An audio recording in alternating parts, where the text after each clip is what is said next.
If you have the Hikvision 7200 series DVR and you want to restore to factory default, I will show you what you can do. You would first of all have to right click on the screen in order to display the menus. And so you will have to select menu, and at the top right corner where you see this eye here, I'm referring to the eye that you see here. When you point at it, it gives you maintenance. So when you click at maintenance, it gives you access to the system's information where you can do simple restore. You can also do factory default.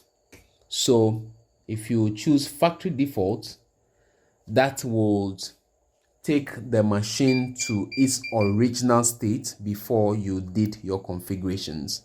And if that is what you want, you can just click on OK.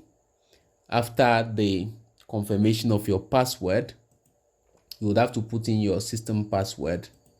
So let me try to put in my password.